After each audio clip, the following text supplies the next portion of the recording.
Oke, Assalamualaikum anak-anak kelas 6. Kali ini Bu Yuli akan membahas latihan soal ujian sekolah IPA yang kemarin sudah Bu Yuli share. Oke, langsung aja ke nomor 1 ya.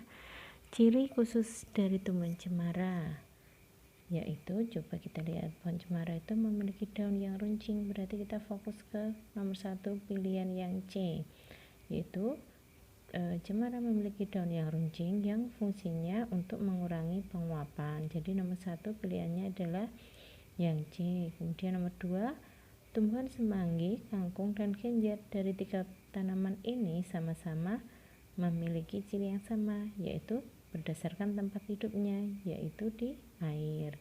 Oke, lanjut nomor 3, tanaman cengkeh banyak manfaatnya bagi manusia. Oke, manfaat dari cengkeh kita lihat, akarnya dapat dibuat minyak cengkeh? Bukan akar, tapi cengkeh itu yang dimanfaatkan yaitu adalah daunnya untuk membuat minyak eugenol. Minyak eugenol itu sejenis seperti minyak kayu putih, tapi ini berasal dari daun cengkeh. Selain daunnya, cengkeh juga dimanfaatkan bunganya. Jadi bunganya itu bisa untuk bumbu masak ataupun untuk bahan campuran dari aroma rokok. Kemudian yang nomor 4, pohon gaharu. Nah, di sini ada jenis pohon yang namanya adalah gaharu. Gaharu itu adalah sejenis pohon seperti jati dan harganya itu sangat mahal. Kenapa pohon gaharu itu dilindungi pemerintah? Tujuannya yaitu yang paling tepat adalah yang D, untuk melindungi pohon gaharu supaya keberadaannya itu tidak punah. Jadi pemerintah melindungi pohon gaharu tersebut. Oke, lanjut nomor 5. Tumbuhan di atas berkembang biak dengan yang pertama adalah pohon ketela pohon. Ketela pohon itu berkembang biaknya dengan cara stek batang. Jadi cukup dengan menancapkan batangnya, dia sudah akan bisa berkembang biak. Kemudian yang kedua, di sini ada rumput geragi. Ini kita sebut rumput geragi, dan dia berkembang biaknya dengan geragih atau merunduk. Jadi batang yang merambat ini ketika ada tunasnya, kita potong, kita runduk di tanah, dan dia akan tumbuh menjadi tunas baru. Dan jawabannya yang tepat adalah C. Oke, lanjut nomor 6. Berikut merupakan daur hidup dari nyamuk. Nah, kata kuncinya adalah nyamuk. Nyamuk itu adalah salah satu hewan yang mengalami metamorfosis sempurna. Oke, metamorfosis sempurna. Perlu kita garis bawahi. Bu Yuli punya hafalan biar anak-anak mudah menghafal ya. Ini hafalannya adalah tela puasa. Apa itu tela puasa? T itu telur, larva, pupa, asa, dewasa. Yuk kita cari mana bagian dari metamorfosis nyamuk.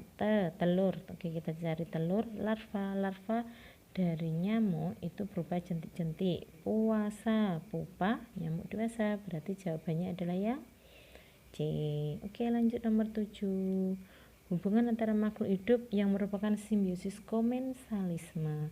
Komensalisme itu adalah simbiosis yang dimana kedua individu itu tidak saling merugikan maupun tidak saling menguntungkan.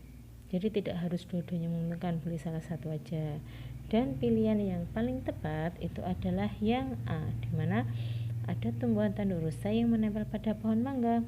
Jadi tumbuhan tanduk rusa itu tidak akan merugikan pohon mangganya, tidak akan menyebabkan mati. Itu yang disebut dengan simbiosis komensalisme.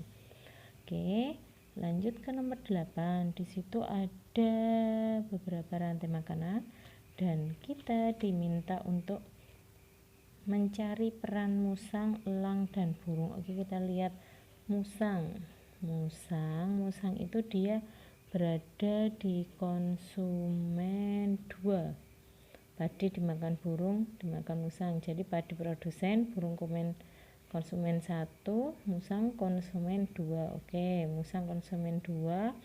Kemudian elang, kita cari elang. Elang ada di sini. Berarti setelah musang tadi berarti elang adalah konsumen 3. Kemudian burung tadi adalah konsumen 1. Berarti jawabannya yang B. Oke, nomor 9. Intinya itu ada tumbuhan sarang semut, di mana di dalam tumbuhan sarang semut itu dalamnya ada rongga-rongganya, dan rongga-rongga pada sarang semut itu tujuannya, manfaatnya adalah sebagai tempat berlindung. Oke, jadi ada rongga-rongga dan disitu adalah fungsinya sebagai tempat berlindung. Lanjut nomor 10. Pengaruh kegiatan manusia yang menyebabkan keseimbangan lingkungan menjadi terganggu. Tentu saja yang negatif, yang sangat tidak bagus, yaitu adalah membakar hutan untuk membuka pemukiman dan pertanian baru. Oke, lanjut nomor 11. Tanaman putri malu, mawar, dan salak, ketiga tanaman itu adalah sama-sama memiliki duri, dan itu merupakan contoh dari adaptasi morfologi dan memiliki tujuan yang sama, yaitu mempunyai duri yang tajam sehingga dapat melukai pengganggunya. Lanjut nomor 12. Di dalam batang terdapat pembuluh floem dan xilem. Nah, di sini Bu Yuli juga punya hafalan. Ingat ada kata floem, xilem, kita garisi kata F. F itu berarti fotosintesis. Lanjut xilem, nyilem. Nyilem itu berarti kan di dalam air. Jadi besok kalau ada kata floem itu pembuluh batang yang fungsinya mengangkut hasil fotosintesis, dan hasil fotosintesis itu berupa makanan, dan makanan pada tumbuhan itu dimasaknya di daun. Jadi jawaban yang paling tepat itu adalah D.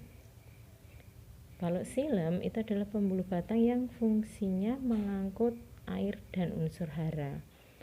Oke, lanjut ke nomor 13. Proses pernafasan yang terjadi pada bagian alveolus. Alveolus itu fungsinya untuk pertukaran oksigen dan karbon dioksida. Oke, lanjut ke nomor 14. Di situ ada bagian dari indera telinga, dan ini fungsinya coba kita lihat di sini ada tanda panah. Bagian dari indera yang ditunjukkan tanda ini fungsinya itu adalah untuk menghubungkan rongga mulut dengan telinga bagian tengah.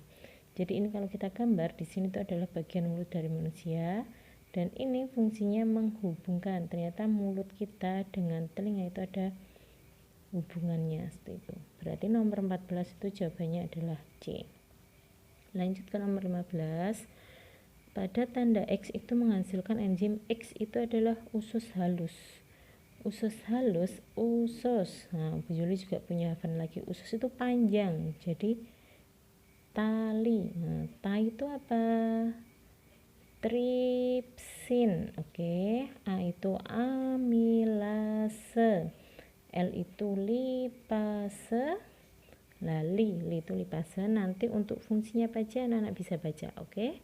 Jadi usus halus itu menghasilkan enzim amilase. Nomor 15 jawabannya A. Lanjut nomor 16. Sirkulasi darah yang mengangkut oksigen. Nah, kita kuncinya adalah oksigen. Oksigen itu adalah udara yang bersih. Nah, Bu Yuli juga punya hafalan lagi. Bersih. Kita bagi kalau ada gambar pembuluh darah sini kita bagi menjadi dua, nggih. Ada sisi kanan. Lah, di sini adalah kanan, di sini kiri. Kanan itu cenderung baik, bersih. Jadi, bagian sebelah kanan ini dia akan mengangkut O2 atau oksigen, yang sebelah sini banyak darahnya mengandung CO2 atau karbon dioksida. Yuk kita cari, berarti yang mengandung oksigen itu yang D. 5, 2, 4, dan 6. Oke, mudah kan? Lanjut nomor 17, bagian P dan H itu termasuk ke dalam tulang apa? Oke, yang P itu bagian di sini ya, perut, berarti itu adalah tulang usus. Yang H itu bagian ke bawah, maaf, pantat, berarti adalah tulang duduk. Berarti 17 itu jawabannya A. Oke, lanjut nomor 18, vitamin. Nah, vitamin E itu fungsinya untuk menyuburkan, berarti yang A. 19, perubahan yang jadi fisik pada laki-laki. Oke, udah paham ya, ini berarti jawabannya adalah yang D. Lanjut 20, penularan leptosirosis. Leptosirosis adalah dari tikus, berarti jawabannya ya, cari yang ada kata tikus. Oh, ini sama-sama ada tikusnya ya. Kalau 3M itu kan untuk nyamuk, berarti yang lebih ke yang C. Nomor 21, Nadif meletakkan kamper. Nah, kamper ini kalau kita biarkan lama-lama akan menguap jadi harum ruangannya. Lah itu perubahan wujud yang terjadi adalah menyublim, perubahan padat menjadi gas. Lanjut nomor 22, bahan dasar untuk pembuatan pensil. Nah, pensil itu bagian tengahnya ada yang berwarna hitam. Nah, yang berwarna hitam itu dari grafit, berarti jawabannya ya B. 23, setelah minum 1 gelas, Hamzah menuangkan kopi. Lah ternyata gelasnya itu pecah. Kenapa kok bisa pecah? Ternyata akibat pemuaian yang tidak merata, karena di bagian dalam gelas sudah memuai, yang di luar belum memuai, sehingga gelasnya menjadi pecah. Lanjut nomor 24, inti dari itu adalah seorang karyawan toko sepeda memompa sepeda. Ternyata pompanya itu bagian luarnya, nah kita garis bawah ini, pompa bagian luar tabung pompa tersebut menjadi panas. Nah, pompa itu biasanya pompa kan berasal dari logam ya. Lah perpindahan panas itu ada konduksi, konveksi, dan radiasi. Konduksi, nah, ingat-ingat nggih, konduksi itu identiknya dengan zat padat. Kalau konveksi itu zat cair. Lah kalau radiasi itu identiknya dengan gas. Tadi tabung pompa kan padat, berarti peristiwanya namanya adalah konduksi, berarti 24 jawabannya A.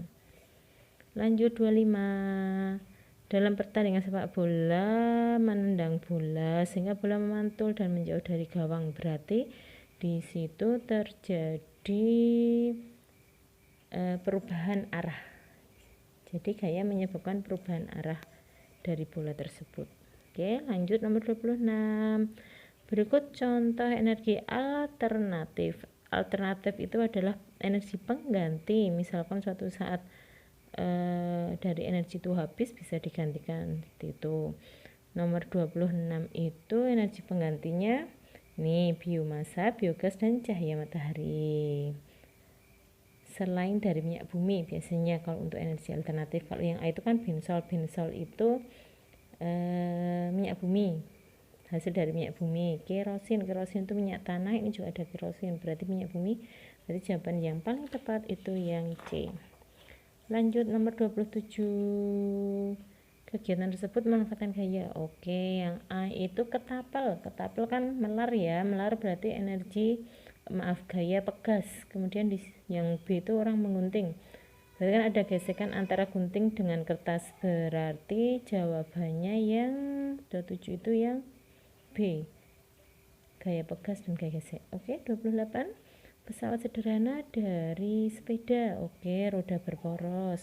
29, sumber bunyinya, yang menyebabkan bunyi itu nomor 1 dan huruf A, berarti 1A. 30, sifat cahaya. Oke, pensil dimasukkan gelas seolah-olah patah, berarti itu pembiasan. Orang mengaca, berarti pemantulan. Oke, 30 yang A. Oke, sementara 1 sampai 30 dulu ya. Nanti yang 10 Bu Yuli lanjutkan lagi. Oke, terima kasih anak-anak.